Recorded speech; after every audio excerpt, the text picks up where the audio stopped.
Et bonjour à tous, il y avait un Quintet Plus ce mercredi à Cherbourg dans la 10e étape du Grand National du Trot.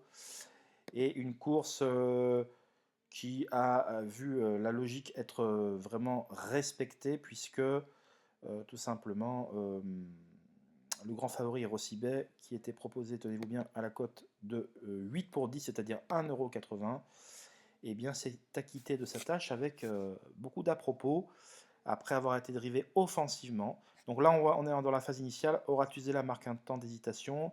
Il perd un peu sa place, c'est dommage. Mais c'est un choix qui est un peu coquin comme ça, hein, qui est pas, c'est pas l'assurance tout risque. Bon, du coup, on voit que cette petite faute va avoir des conséquences pour lui par la suite, puisque, eh bien, on va le voir, il trottera la majeure partie du parcours en deuxième épaisseur le nez au vent, ce qui n'est jamais simple. En tête, Erosibé après un départ volant.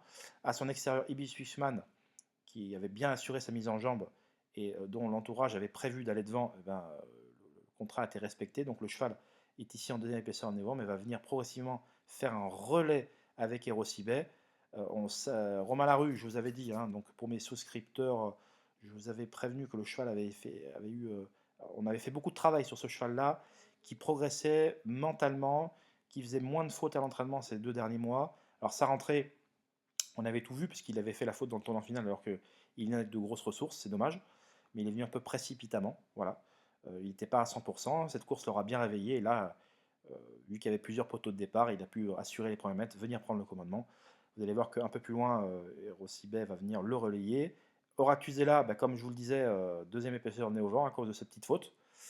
Et c'est vrai que ça aurait été handicapant pour lui. Vous allez voir que dans son sillage, eh bien, Grâce du Dijon aura pris un départ plus que volant, puisqu'elle était en 5-6e position au moment où on se parle.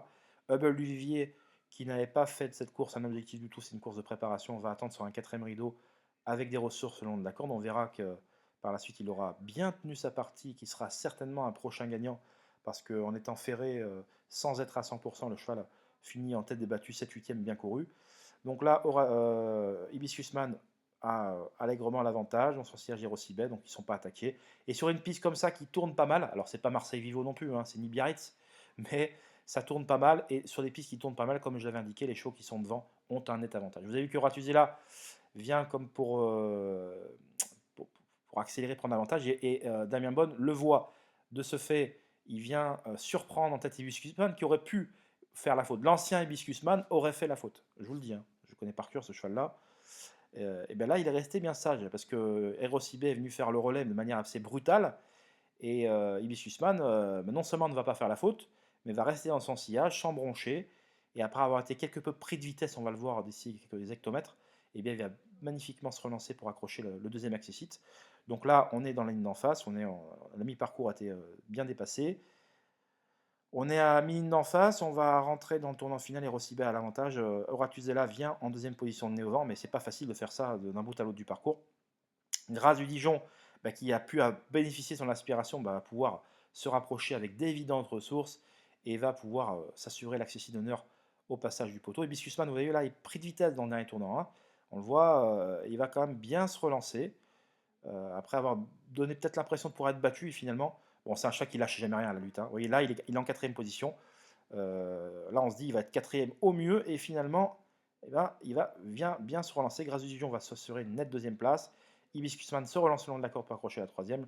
En quatrième position, Oratuzela se montre courageux jusqu'au bout. Et cinquième, Hold Up du Dijon, qui, comme je l'avais indiqué, était bien plus percutant piste plate que sur la grande piste de Vincennes.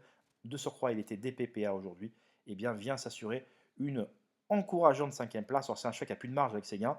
C'est un choix qui n'aime pas la grande piste de Vincennes. Donc, il faut lui trouver des engagements piste plate. Donc, c'est un cheval à suivre, vous savez, sur les pistes comme Pont-Château, sur les pistes comme Anguin, vous savez, les grands prix provinciaux moins de 300 000, où il a 280. Voilà, il faudra jouer dans les courses comme ça, parce qu'à Vincennes, ça va être compliqué, et il faudra le jouer prioritairement lorsqu'il sera DPPA, qui est sa meilleure configuration. Voilà.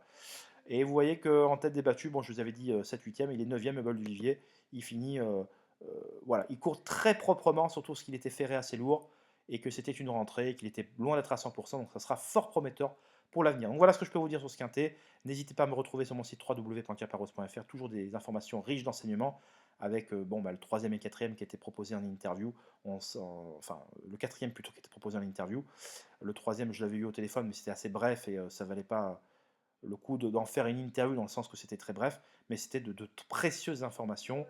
Et il y en a eu tout au long de ce mercredi à nouveau. Certains ont pu à nouveau en profiter, j'en suis heureux, donc n'hésitez pas à venir tester la formule hebdomadaire, semaine, puis ensuite la formule mensuelle. Il y aura des informations et des infos pour tous les goûts.